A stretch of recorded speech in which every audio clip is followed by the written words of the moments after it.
नमस्कार विद्यार्थी मित्रांनो, मागच्या आपल्या लेक्चरमध्ये आपण समग्र अर्थशास्त्राचे स्वरूप समजावून घेतले आणि काही वैशिष्ट्यांच्या आधारे समग्र अर्थशास्त्राच्या स्वरूपाचा अभ्यास केला. त्याचबरोबर समग्र अर्थशास्त्राच्या काही व्याख्या आणि अर्थही समजून घेतला. आजच्या आपल्या ह्या लेक्चरमध्ये आपण समग्र अर्थशास्त्राचे महत्त्व हे समजून घेणार आहोत. तर समग्र अर्थशास्त्राचं महत्त्व हे प्रामुख्याने 1929च्या जागतिक महामंदीच्या पार्श्वभूमीवर उदयाला आलेले आहे. 1929ची जागतिक महामंदीचे स्पष्टीकरण सूक्ष्म आर्थिक विश्लेषणाला किंवा सनातन पंथीय जे अर्थतज्ञ होते, ॲडम स्मिथ, पिगू, त्यामध्ये जे.बी. Say, JS. मिल यांना देता आलेले नाही. मात्र 1936 मध्ये केन्स यांनी general theory of employment, interest and money हा ग्रंथ लिहिला आणि या ग्रंथामध्ये त्यांनी आपले विचार मांडले आणि या प्रश्नाचं उत्तर दिलेले आहे की त्यांच्यामध्ये जागतिक महामंदी जी आलेली आहे ती दूर करण्यासाठी प्रभावी मागणी वाढवणे गरजेचे आहे. प्रभावी मागणीच्या कमतरतेमुळे बेरोजगारी किंवा मंदीची स्थिती निर्माण होते आणि तेव्हापासून समग्र अर्थशास्त्राचे महत्त्व हे अधिक उदयाला आलेले आहे. म्हणजे जेव्हा सूक्ष्म अर्थशास्त्राच्या मर्यादा ह्या स्पष्ट होतात तेव्हा तिथून पुढे समग्र अर्थशास्त्राचं महत्त्व हे अधिक जाणून आलेले आहे. मग समग्र अर्थशास्त्राचं महत्त्व जे आहे ते वाढवण्यामध्ये जास्त योगदान हे जे.एम. केन्स यांनी दिलेलं आहे. म्हणून आधुनिक अर्थशास्त्रामध्ये समग्र अर्थशास्त्राचे जनक म्हणून हे जे.एम. केन्स यांना म्हटलं जातं.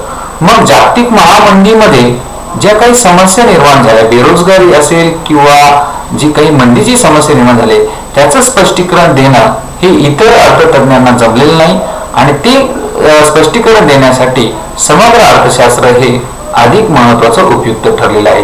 त्यामुळे समग्र अर्थशास्त्राचं महत्त्व हे आपल्याला 1929 नंतर अधिक प्रकारे जाणू लागलेलं आहे किंवा दिसून आलेलं आहे हे आपल्याला सांगता येईल. तसेच समग्र अर्थशास्त्राचे महत्त्व हे कशा प्रकारे आहे हे आपण पुढील मुद्द्यांच्या आधारे हे स्पष्ट करू शकतो आणि पुढील मुद्द्यांच्या आधारे आपण हे जाणून घेऊया. समग्र अर्थशास्त्राचं महत्त्व आपल्याला सांगतात की आर्थिक व्यवस्थेची कार्यप्रणाली समजण्यासाठी. कारण की सूक्ष्म अर्थशास्त्र फक्त वैयक्तिक घटकांचा अध्ययन करता आणि अभ्यास करतं, तर संपूर्ण अर्थव्यवस्थेचा अभ्यास करण्यासाठी आपल्याला समग्र अर्थशास्त्र महत्त्वाचे आहे. आर्थिक प्रश्न, विविध आर्थिक प्रश्न असतात देशासमोर, बेरोजगारी असेल, महागाई असेल, अशा अनेक प्रश्नांची सोडवणूक करण्यासाठी आपल्याला काय तर समग्र अर्थशास्त्र महत्त्वाचे. आर्थिक समस्या देशासमोर दारिद्र्य असेल, महागाई असेल किंवा कोरोना सारखी अशी जी काही समस्या निर्माण झाली असेल किंवा व्यवहारातील असंतुलनाची समस्या असेल, परकीय चलनाची समस्या असेल, यासाठी काय की आर्थिक समस्यांची जागरूकता लोकांमध्ये निर्माण करण्यासाठी जलद आर्थिक वृद्धी हे सर्वच जगातील देशांनी स्वीकारलेले उद्दिष्ट आहे आणि त्याच्यासाठी आपल्याला समग्र अर्थशास्त्र हे समजणं गरजेचं आहे.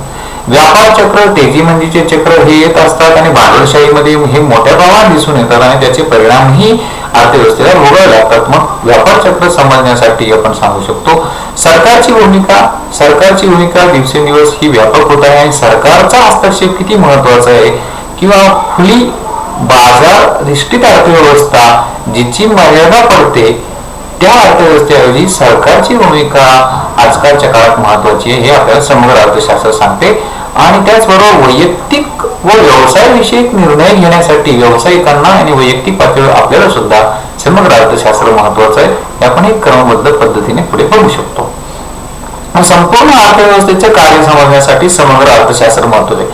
कारण की समग्र अर्थशास्त्र विषयामध्ये एका घटकाचा अभ्यास केला जात नाही, तर संपूर्ण अर्थव्यवस्थेचा अभ्यास केला जातो. एक वैयक्तिक व्यक्ती, उद्योग संस्था जे निष्कर्ष नियम बरोबर असतात ते संपूर्ण अर्थव्यवस्थेच्या बाबतीत बरोबर असतीलच असे नाही. संपूर्ण अर्थव्यवस्थेच्या बाबतीत संकल्पनांचा अभ्यास करण्यासाठी काय तर समग्र अर्थशास्त्र हे महत्वाचे. राष्ट्रीय उत्पन्न, एकूण बचत, एकूण गुंतवणूक यासारख्या समग्र घटकांचा अभ्यास यामध्ये केला जातो. एका व्यक्तीचं उत्पन्न वाढणे किंवा एका व्यक्तीची बचत वाढणे म्हणजे संपूर्ण देशाचा विकास होणे असं म्हणू शकत नाही. त्यामुळे संपूर्ण पातळीवर देशाची एकूण बचत कशी आहे, सरासरी बचत किंवा सरासरी गुंतवणूक कशी आहे, दरडोई उत्पन्न कसं आहे, राष्ट्रीय उत्पन्न कसं आहे याचा अभ्यास करण्यासाठी समग्र अर्थशास्त्र महत्वाचं आहे. त्यामुळे समग्र अर्थशास्त्रामध्ये संपूर्णच्या पातळीवरती अध्ययन केलं जातं. म्हणून संपूर्ण अर्थव्यवस्थेचा अभ्यास या आपण समग्र अर्थशास्त्रामध्ये करतो, आपण असं म्हणू शकतो. राष्ट्रीय उत्पन्न, एकूण बचत, एकूण गुंतवणूक, एकूण मागणी, एकूण पुरवठा यासारख्या घटकांचा अभ्यास यामध्ये केला जातो. आर्थिक प्रश्नांची सोडवणूक करण्यासाठी to study of various economic issues, प्रत्येक देशाच्या अर्थव्यवस्थेसमोर वेगवेगळे प्रश्न असतात. मग ते प्रश्नांची सोडवणूक जी आहे क्रमबद्ध पद्धतीने करणे ठरवणे आवश्यक असतं. मग लोकसंख्या वाढीचा प्रश्न असेल, दारिद्र्य निर्मूलनाचा प्रश्न असेल, बेरोजगारी वाढीचा प्रश्न असेल, भाववाढीचा प्रश्न असेल, देशामध्ये मोठ्या प्रमाणात आर्थिक विषमता असेल, व्यवहार तोळ्यातील असंतुलन असेल किंवा आर्थिक विकास दर वाढवणे असतील, या संदर्भातील जे प्रश्न असतील, या प्रश्नांच्या सोडवणुकीचा अभ्यास जो आहे हा समग्र अर्थशास्त्रात केला जातो. सूक्ष्म अर्थशास्त्रामध्ये केला जात नाही, सूक्ष्म दृष्टिकोनातून केला जात नाही. म्हणून आर्थिक विषमता, व्यवहार तोळ्यातील असमतोल, बेरोजगारी, भाववाढ, दारिद्र्य यासारख्या आर्थिक प्रश्नांची सोडवणूक करण्यासाठी याचा अभ्यास आपल्याला महत्वाचा आहे. ज्यावेळेस निर्यात ही कमी असते किंवा कमी होते आणि त्यावेळेस आयात मात्र देशात मोठ्या प्रमाणात होते, तेव्हा देशाच्या व्यवहार तोळ्यामध्ये असंतुलन निर्माण होतो. म्हणजे हे जे काही असंतुलन आहे, या असंतुलनाचा अभ्यास जो आहे तो समग्रच्या अभ्यासाचा विषय आहे. त्याचबरोबर गरिबांची जी संख्या जी आहे ती अगदी वाढत जाणे आणि श्रीमंत त्या मानाने जे आहेत त्यांची संख्या ही वाढणे, मग यामध्ये आपण आर्थिक विषमता असे म्हणू शकतो. की आपल्या देशाच्या बाबतीत जर आपण बघितलं की आर्थिक विषमता ही मोठ्या प्रमाणात दिसून येते.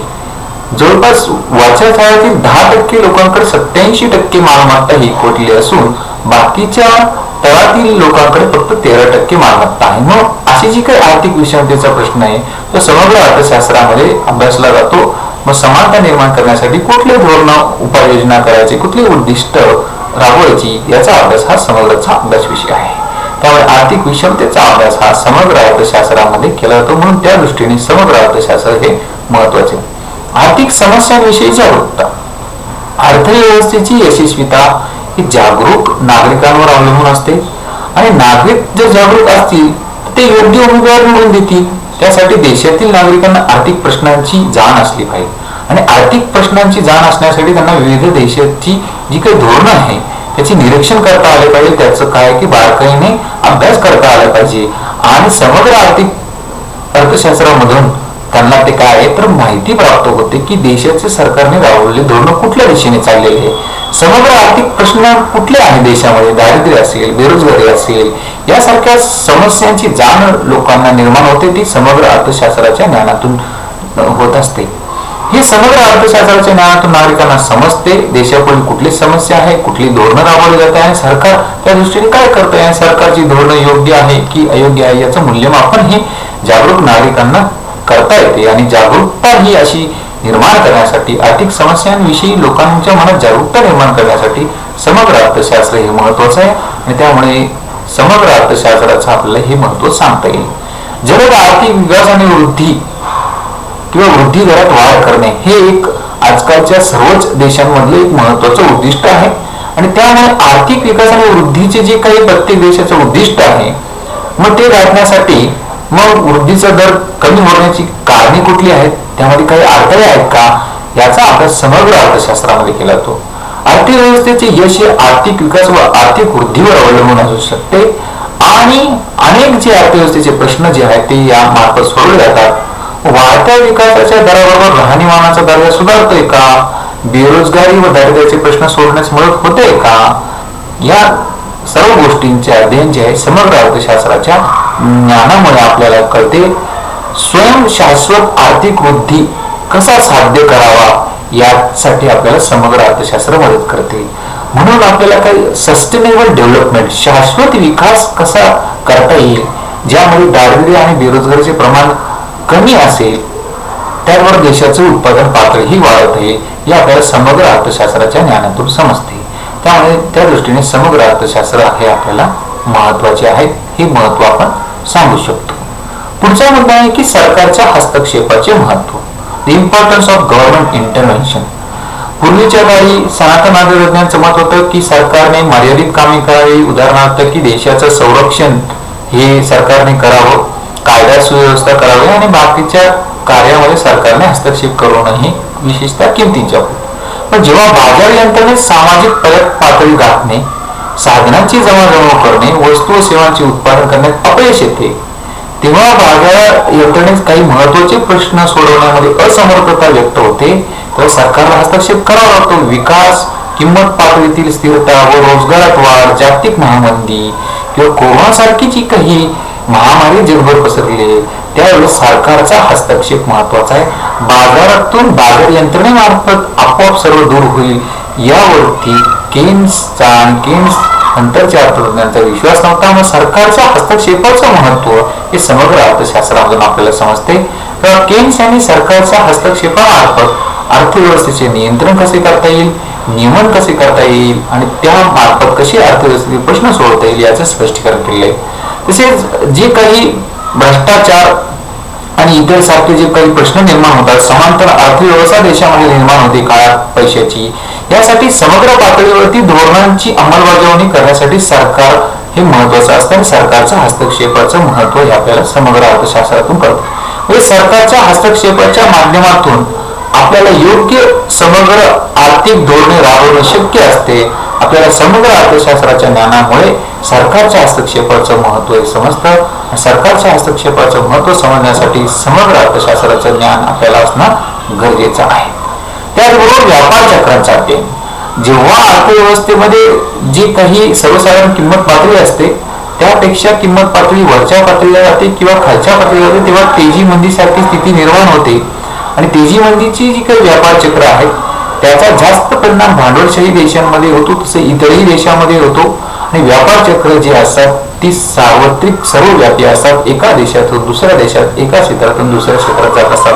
त्यामुळे या व्यापार चक्राची अवस्था, त्या व्यापार चक्र निर्माण होण्याची कारणे, त्याचे विविध घटकांवरती, उपभोक्त्यांवरती, उत्पादकांवरती आणि समाजातील घटकांवर होणारे परिणाम आणि त्यासाठी करावयाच्या उपाययोजना, मौद्रिक व राजकोषीय धोरण याचा अभ्यास करण्यासाठी आपल्याला समग्र अर्थशास्त्राचं ज्ञान गरजेचं आहे.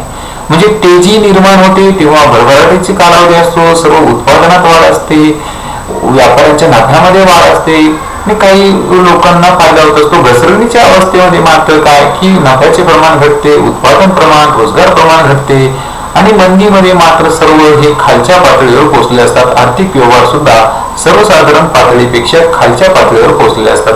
त्यातून पुनरुज्जीवन करायचं असेल तर सरकारचा हस्तक्षेप, सरकारची गुंतवणूक, सरकारने केलेले प्रयत्न महत्वाचे असतात. म्हणून पुनरुज्जीवन असेल किंवा पुन्हा येणारी तेजी असेल, या सर्व व्यापार चक्रांची अवस्था, त्याची कारणे, त्याचे परिणाम आणि उपायांचा अध्ययन आपल्याला समग्र अर्थशास्त्रामुळे समजते. त्याबरोबर विविध धोरणांची निश्चितीसाठी समग्र अर्थशास्त्र हे महत्वाचे आहे.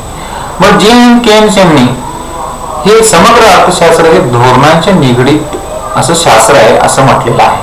जसे व्यापारविषयक धोरण हे ठरवलं जातं, करविषयक धोरण ठरवलं जातं, परकीय भांडवलविषयक धोरण ठरवलं जातं किंवा लोकसंख्याविषयक धोरण ठरवलं जातं. हे संपूर्ण आणि समग्र अर्थव्यवस्थेविषयी असणारे जे धोरणं जे आहेत ते यामध्ये ठरवले जातात. म्हणून हे धोरणांच्या निश्चितीचं शास्त्र आहे असं केन्स यांनी म्हटलेलं आहे.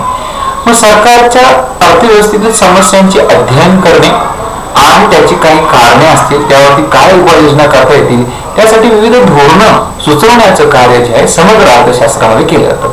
मग समग्र अर्थशास्त्राचा उपयोग उपाययोजना सुचवण्यासाठी किंवा धोरणं राबवण्यासाठी केला जातो, धोरण निर्मितीसाठी केला जातो. म्हणून संपूर्ण अर्थव्यवस्थेचा विचार यामध्ये होत असतो. समग्र अर्थशास्त्राच्या साहाय्याने विविध धोरणांच्या माध्यमातून सरकारला विविध आर्थिक उद्दिष्टे जी आहे ती साध्य करता येतात. जसे की रोजगारात वाढ करणे, पूर्ण रोजगार प्राप्त करणे किंवा देशामध्ये किंमत स्थैर्य प्राप्त करणे यासारखी जी काही सरकारची उद्दिष्टे असतात ती गाठण्यासाठी काय तर सरकारला विविध धोरणे राबवावी लागतात आणि यासाठी आपल्याला समग्र अर्थशास्त्राचे ज्ञान महत्वाचं असतं. मग आर्थिक वृद्धीत वाढ करणे असो, रोजगारात वाढ करणे असो किंवा तेजीच्या स्थितीवर नियंत्रण करणे असो किंवा देशाच्या अर्थव्यवस्थेला मंदीतून बाहेर काढणे असो, यासाठी धोरणांची निश्चिती करण्यासाठी समग्र अर्थशास्त्र हे महत्वाचे आहे. तर आपला पुढचा मुद्दा आहे वैयक्तिक व व्यवसाय विषयक निर्णयामध्ये व्यवसाय अर्थशास्त्र किंवा समग्र अर्थशास्त्राची मदत होत असते. तर संपूर्ण अर्थव्यवस्थेचे ज्ञान असल्याशिवाय आपण वैयक्तिक पातळीवर जे निर्णय घेतो ते घेण्यासाठी आपल्याला अधिक प्रमाणामध्ये मदत होणार नाही. उदाहरणार्थ सरकारच्या धोरणाचा व्यक्तीवर काय परिणाम होतो व हे व्यक्ती नेहमी अभ्यास करत असतो आणि व्यक्तीच्या धोरणावरती सरकारच्या धोरणांचा परिणाम होत असतो. याचा तो प्रत्येक व्यक्ती मूल्यमापन करत असतो. सरकारच्या धोरणानुसार व्यक्ती तेजी मंदीविषयी अंदाज करत असतात आणि वर्तमान विषयक निर्णय घेऊन त्यापासून होणाऱ्या प्रतिकूल परिणामापासून स्वतःला वाचवत असतात. की आता आपण जर खरेदी केली तर त्यापासून आपल्याला तोटा होऊ शकतो, मग आपण आपली जी खरेदी आहे ही पुढच्या काळात करावी. म्हणून जे काही घर खरेदी आहे, वस्तू खरेदी आहे किंवा जागा खरेदी आहे, सोनं खरेदी आहे, यासारखे निर्णय जे आहे समग्र पातळीवरचा अभ्यास करून व्यक्ती निर्णय घेत असतात. त्यामुळे समग्र अर्थशास्त्राची मदत ही आपल्याला वैयक्तिक पातळीवरती निर्णय घेण्यासाठी मदत होत असते. त्याचबरोबर वैयक्तिक पातळीवरती जे आपल्याला घर, गाडी कधी खरेदी करावी, कर्ज कधी घ्यावे याचे अंदाज आपल्याला समग्र अर्थशास्त्राच्या ज्ञानातून होत असते. त्याचबरोबर आपण असं सांगू शकतो की व्यावसायिकांना सुद्धा आपली मागणी आता कमी आहे, मागणी कधी वाढणार आहे, पुरवठा कधी करायचा याविषयी अंदाज करणे, तेजी मंदी विषयीचे अंदाज करणे, गुंतवणुकीचे निर्णय घेणे, सरकारच्या धोरणाचा आपल्यावरती काय परिणाम होणार आहे याविषयी माहिती घेण्यासाठी समग्र अर्थशास्त्राचे ज्ञान महत्वाचे असते. वैयक्तिक व व्यवसाय विषयक निर्णय घेण्यासाठी व्यावसायिकांना समग्र अर्थशास्त्र महत्वाचे असते असे आपण सांगू शकतो. थोडक्यात आपण सारांश रूपाने काय सांगू शकतो की समग्र अर्थशास्त्र हे अनेक दृष्टीने व्यापक आहे. सूक्ष्म अर्थशास्त्राच्या तुलनेने समग्र अर्थशास्त्राची व्याप्ती ही अधिक मोठी आहे. समग्र अर्थशास्त्राच्या ज्ञानातून आपल्याला संपूर्ण अर्थव्यवस्थेचं कार्य कसं चालतं आणि त्याची व्यवस्था कशी असते हे आपल्याला समजते. दारिद्र्य, बेरोजगारी, मंदी, भाववाढ, आर्थिक विषमता यासारख्या समस्या सोडवण्यासाठी सुद्धा आपल्याला समग्र अर्थशास्त्राची मदत होते. सरकारला व्यापार चक्राविषयी कुठल्याही उपाययोजना कराव्यात, मौद्रिक उपाययोजना कराव्यात, राजकोषीय उपाययोजना कराव्यात, कर, कर्ज आणि खर्च यापैकी कुठल्या साधनांचा वापर करावा यासाठी हे समग्र अर्थशास्त्र आपल्याला मदतीचं आहे. त्याचबरोबर धोरणांची अंमलबजावणी करताना आणि जलद आर्थिक विकासाचं किंवा शाश्वत विकासाचं जे काही उद्दिष्ट आहे ते गाठण्यासाठी आपल्याला समग्र अर्थशास्त्राची मदत होते. त्याचबरोबर वैयक्तिक पातळीवरती घर, गाडी, सोने खरेदी याचे निर्णय घेण्यासाठी आपल्याला समग्र अर्थशास्त्राच्या ज्ञानाची मदत होत असते. आणि व्यावसायिकांना सुद्धा त्यांच्या मागणी पुरवठा विषयक अंदाज घेणे, गुंतवणूक विषयक अंदाज घेणे आणि सरकारच्या धोरणाचा काय परिणाम होणार आहे त्यांच्यावर याचा अंदाज घेणे हे समग्र अर्थशास्त्राच्या ज्ञानामुळे शक्य होत असतं. त्यामुळे समग्र अर्थशास्त्र हे आपल्याला त्या दृष्टीने महत्वाचं आहे आपण सांगू शकतो. यानंतर संदर्भ ग्रंथांची यादी की आपल्याला अधिक माहितीसाठी हा मुद्दा स्पष्ट होण्यासाठी आपण नीता वाणी, स्थूल अर्थशास्त्र, प्रशांत पब्लिकेशन जळगाव यांचं पुस्तक वाचू शकतो किंवा रसाळ आरजी आणि SP आढाव, AS कापडी, SK गोटेकर व्यावसायिक अर्थशास्त्र स्थूल भाग 3 व भाग 4 प्रशांत पब्लिकेशन जळगाव हे पुस्तक ग्रंथालय व बाजारात उपलब्ध आहे. झांबरे गणा समष्टी अर्थशास्त्र पिंपळापुरे पब्लिकेशन नागपूर, देशमुख राम समष्टी अर्थशास्त्र विद्या प्रकाशन नागपूर, तसेच इंग्रजी पुस्तके ML Jhingan macro economic theory, Ahuja HL macro economic theory S चांद पब्लिकेशन आणि DVTKK Navalkar modern economic theory S चांद पब्लिकेशन न्यू दिल्ली हे पण आपल्याला अधिक माहितीसाठी उपलब्ध आहे. तर या भागावरती प्रश्न कुठला विचारला जातो तर असाइनमेंटचा क्वेश्चन म्हणून ह्या भागावरती आपल्याला प्रश्न जो विचारला जातो तो आहे समग्र अर्थशास्त्र म्हणजे काय, समग्र अर्थशास्त्राचे महत्त्व सविस्तर स्पष्ट करा असा हा 10 ते 15 गुणांचा एक मोठा प्रश्न आपल्याला विचारला जातो. त्यामुळे हे सर्व मुद्दे आपण त्यामध्ये लिहिणं अपेक्षित आहे. आणि याविषयी अधिक माहिती आपल्याला जी आहे ती आपण संदर्भ ग्रंथ वाचल्यानंतर मिळेलच. आता आपण इथे थांबूया. पुढच्या वेळेस आपण पुढच्या व्हिडिओमध्ये अधिक दुसऱ्या विषयाची माहिती करून घेऊया. धन्यवाद. थँक्यू.